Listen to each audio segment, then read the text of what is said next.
Isang mapagpalang gabi po sa ating lahat. Praise God dahil nagkaroon naman po tayo ng opportunity upang makapagbasa po ng kanyang salita at ma-encourage po sa gabing ito. And syempre, lahat po tayo makaka-relate sapagkat this month, February, ay papag-uusapan po natin is patungkol po sa love. Because our theme for this February is relationship. Yan, makaka-relate po dito yung mga taong in love, taong may jowa, may taong broken, at yung mga taong naghahanap ng magmamahal po sa kanila. Ayan, so praise God. Bago po tayo mag-start, let us pray. O Diyos, marami pong salamat sa gabing ito na pinagkaloob niyo po sa amin ng pagpagbulahin po ang iyong salita. O Diyos, patuloy po kayo magsalita sapagkat lingkod mo yung nakikinig, Panginoon. At we pray na patuloy po namin maranasan ang iyong pagmamahal sa gabing ito. We thank you, O God, in Jesus' name. Amen at amen. So ayan na, matatagpuan po natin ang ating text sa John chapter 4 verse 5 to 26. So basahin ko po siya sa Tagalog. Sabi dito, dumating siya sa isang bayan na tinatawag na Sicar.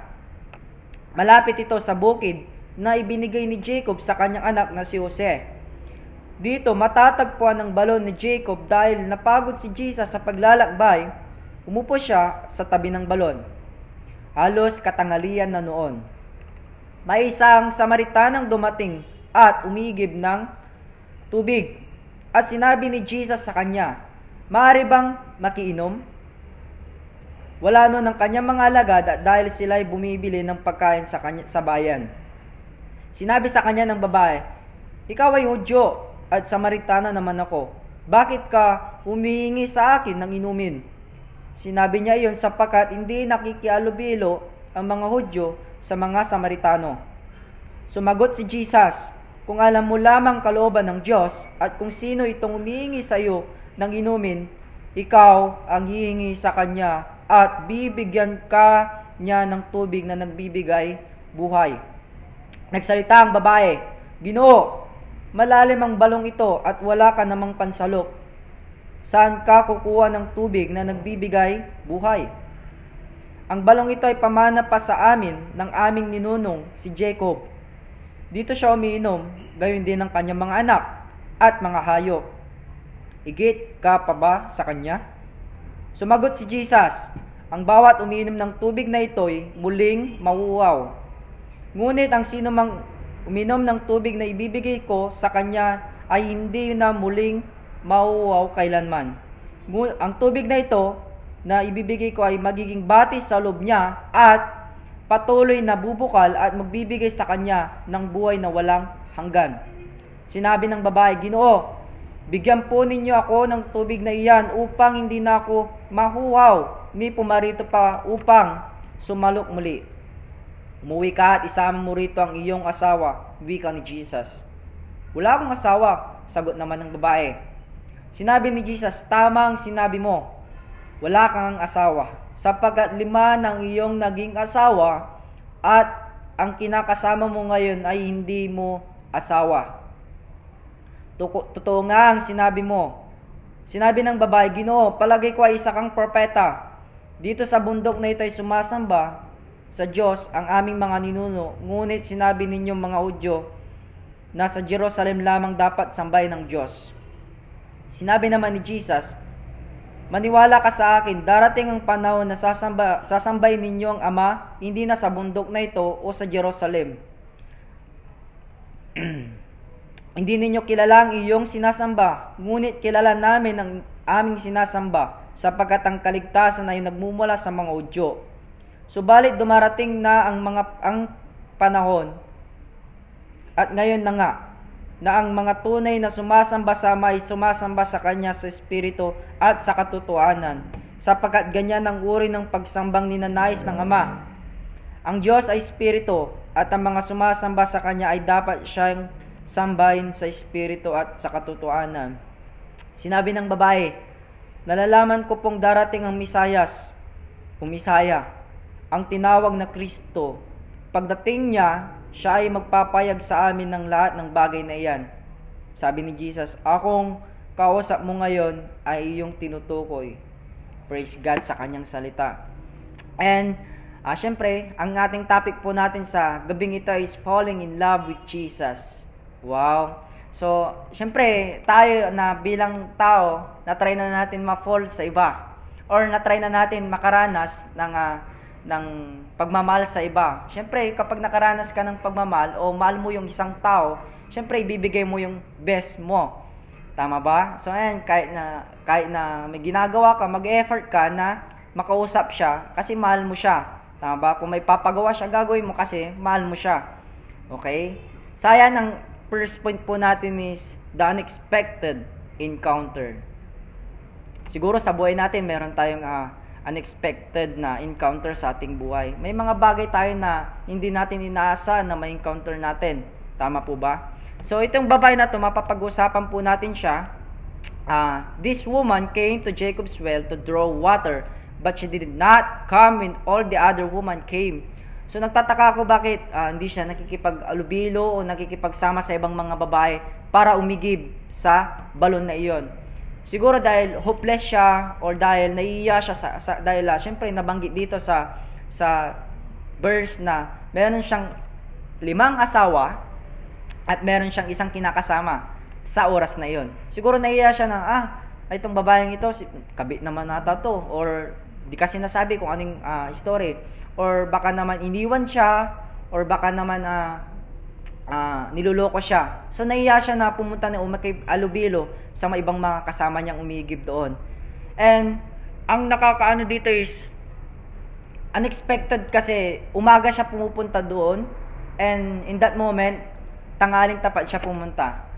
Okay, nakaka-amaze. So itong babae nito ay she lived in a sinful state. Makasalanan tong babaeng ito. Okay? Sorry pero yun talaga ang ano niya. In that culture, did not usually initiate a conversation with woman they did not know. Okay? Hindi dapat nakikialubilo yung mga Hudyo sa mga taga-Samaritano. Kasi sa moment na yon nagkaroon ng alitan, o siguro dahil gusto ng mga taga-Hudyo na doon sila mismo sa lugar nila mag-worship, pero itong mga taga-Samaritano ay gumawa sila ng sarili nila ng worshipan sa lugar nila. Kaya nagkaroon ng alitan sa kanilang dalawa. Okay, kung mapapansin niyo po, kung gusto niyo pong tignan sa mapa, magkatabi lang po ang kanilang lugar. Okay? Ay ito, siguro itong babae nito is rejection. I-feel rejection. Okay? Kaya kung sabi ko sa inyo, kapatid, kung wala nang tumatanggap sa iyo, mayroon pang tatanggap. Okay? Kahit marami nang may ayaw sa iyo, handa kang tanggapin ni Jesus. Okay? Nakaka-amaze kasi si Jesus mismo nakipag-usap sa babaeng ito. Okay? Na parang nagkaroon ng conversation sa kanilang dalawa. Hindi naman pwede. Pero praise God kasi He extended His grace and brought to salvation to them. Okay? Naparoon siya upang iligtas yung babaeng iyon. Okay? Siguro kasi mapapansin nyo po itong babae na to, ang dami niyang asawa. So, ibig sabihin, lahat ng naghahanap siya ng tao o bagay na makakapag-satisfy sa kanya o makakapagbigay sa kanya ng love. Okay? Ang kukumpleto sa kanyang buhay. Okay? Pero si Jesus, in that moment, naghihintay. In 6 hours, nag-aantay siya doon na nagpapahinga, pero alam niya na darating yung babae na yon sa tanghaling tapat. Okay, talagang umigib lang siya umaga bago lumabas ang araw. Pero hindi lang 'yon, hindi lang sa umaga, pati sa gabi o hapon, mga bandang 5:00, ganun, yung di na mainit. Okay, pero unexpected kasi umigib siya ng tubig sa araw ng tanghaling tapat. And ito yung patience ng Lord. Naghintay siya ng 6 hours upang ma-meet yung babaeng iyon. Kaya kung sa tingin mo wala nang tatanggap sa'yo, nagkakamali ka. Si Jesus, handa kanyang tanggapin, maging sino ka man. Okay? Ayan, kung wala siyang, siguro itong babae na to, hindi na alam kung ano yung gagawin niya sa kanyang buhay. Malungkot siya, umunta na lang doon para umigib ng tubig. Hindi alam kung ano yung gagawin. Pero praise God kasi yung babae na walang kaalam-alam, ay makikita niya ang totoong magmamahal sa kanya. Ang huling lalaki na kukumpleto sa buhay niya, which is Jesus. Praise God. Akala niya siguro na, wala na magmamahal sa kanya ng totoo. Pero meron na kukumpleto pa sa kanyang buhay. She experienced the true meaning of love na nanggagaling kay Jesus. Okay? Naging anim na yung naging asawa niya, kasintahan niya. Marahil siguro ito, nakipag-divorce, iniwan siya, kabit siya, or niloko siya. Pero ito, si Jesus, na nagpapakilala sa kanya ngayon, ang magmamahal pala sa kanya ng totoo, ang kukumpleto sa kanyang buhay. She was lost, but Jesus found her. Wow! Parang tayo lang eh. Okay? Na patuloy na naghahanap sa mundong ito ng pagmamahal. Naghahanap tayo ng mga tao o bagay na makakapag-satisfy sa atin, pero hindi natin naanak. Okay? Nagpunta si Jesus sa balon para iligtas at baguhin ang buhay niya. Wow! Kung gusto mo ma-experience siyang kami, patuloy ka lang makinig. She is a picture of every person who does not experience a genuine and a personal relationship with the Lord. No offense, but you and I is a picture of this woman. Okay? We are living for a sinful nature. Nakakasala tayo. Okay? Ako naman talaga, kilala ko naman talaga si Jesus eh. Kilala ko siya na namatay sa cross, pero hindi ko alam kung anong meaning. Okay? Hindi ko alam kung anong ginawa niya, kung para saan ba, kung bakit siya namatay sa cross. Ang alam ko lang, namatay siya sa cross. Okay? At ito yung sinasabi The Bible says that our sinful condition separate us from God. Matatagpuan po natin yan sa Isaiah 59 verse 2. Okay? Tayo na makasalanan, okay? Meron palang Diyos na handang tumanggap sa atin. Na kahit tayo mismo na nagkakamali sa ating buhay o akala o tipong mangmang na tayo dahil makasalanan tayo, hindi natin alam kung tama ba o mali ang ginagawa natin. Minsan alam natin na mali yung ginagawa natin. Okay? So, yung kasalanan nakapag-iwalay sa atin sa Diyos. Kaya kung mapapansin niyo po kapatid, na si Adam and Jacob, that moment na nagkasala sila, doon na mismo nagumpisa na naiwalay tayo sa Diyos. Okay? Kaya kung mapapansin niyo po kung tayo mismo na patuloy nakakasala, patuloy tayong lumalayo sa Diyos. Patuloy tayong nilalayo ng kasalanan sa Diyos. Papayag ka pa doon kapatid. Okay? Walang nagparandam sa kanya ng totoong pagmamahal. Pero praise God, dahil nandyan si Jesus upang iparanas yung bagay na yun. Second point natin is the unlimited water. Basahin ko po siya. Jesus said, sabi niya sa verse 13 to 14, Jesus said to her, everyone who drinks of this water will be thirsty again. But whoever drinks of the water that I will give him will never be thirsty again. The water that I will give him will become in him a spring of water welling up to eternal life. Grabe.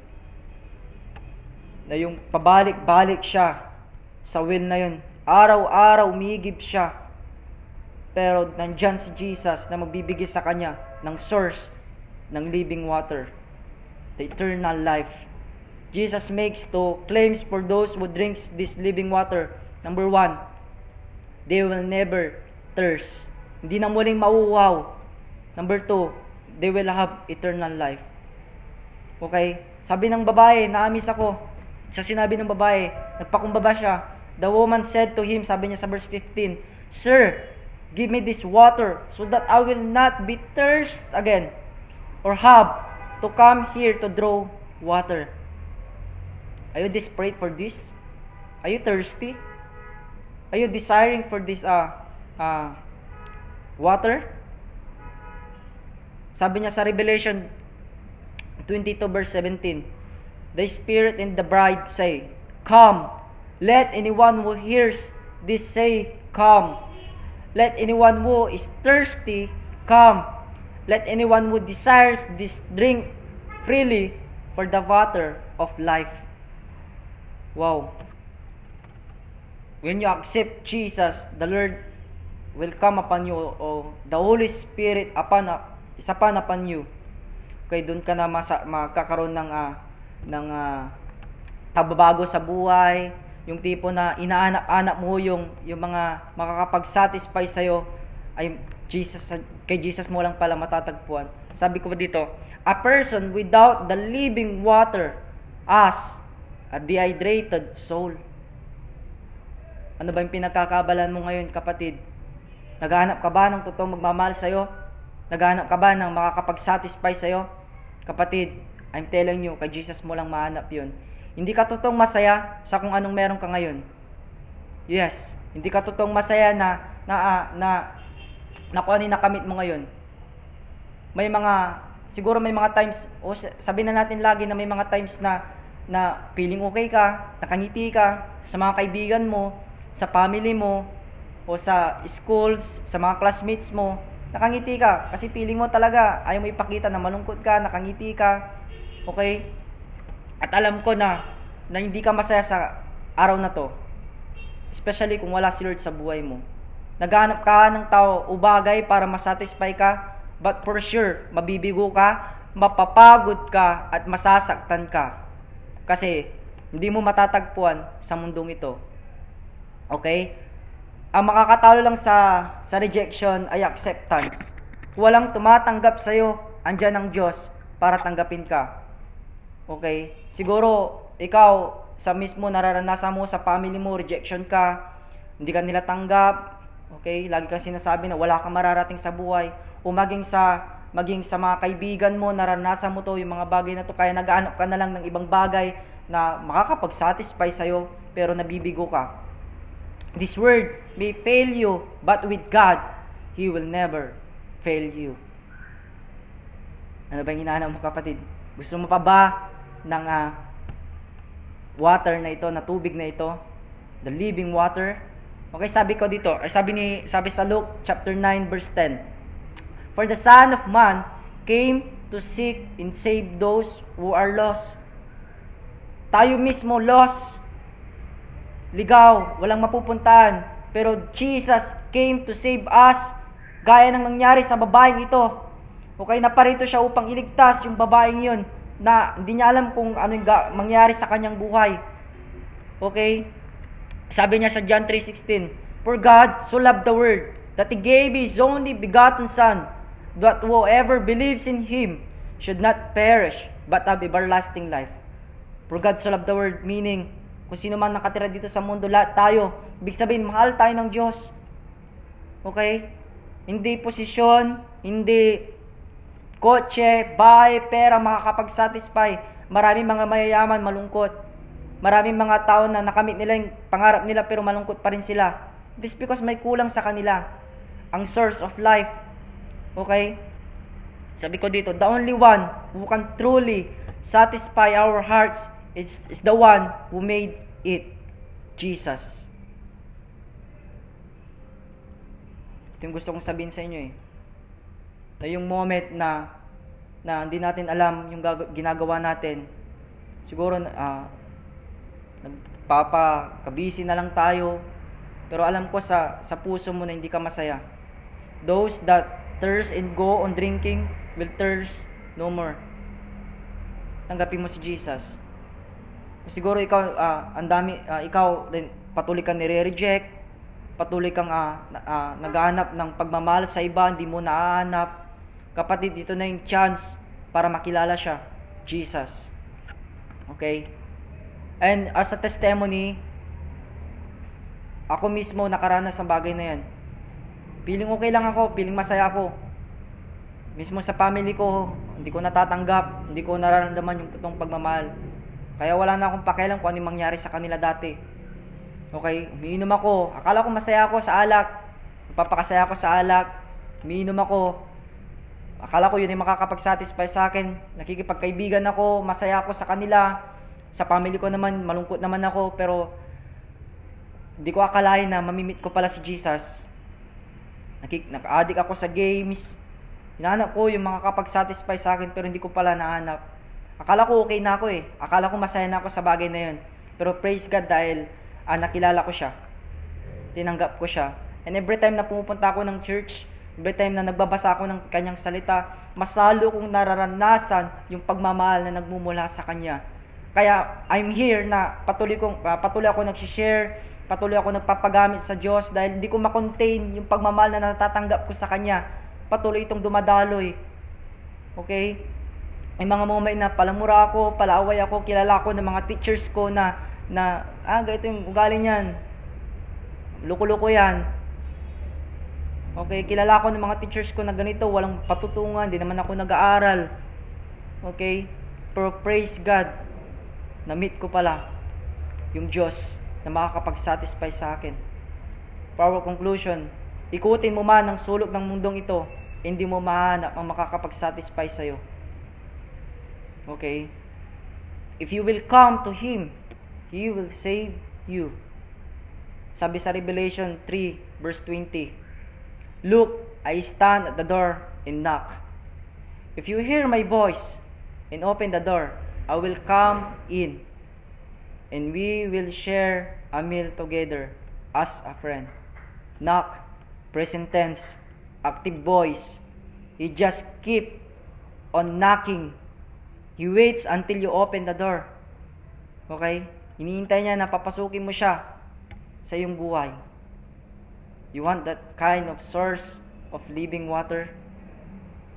Tanggapin mo siya sa oras na to. Kung ako mismo na bago, ako mismo na satisfy sa pagmamahal ng Lord, praise God, kaya sinishare ko po to sa inyo. Tanging gawin mo lamang is lumapit po sa Kanya. So bago po tayo mag-end, let us pray. O Diyos, marami pong salamat sa gabing ito na pinagkaloob niyo po sa amin.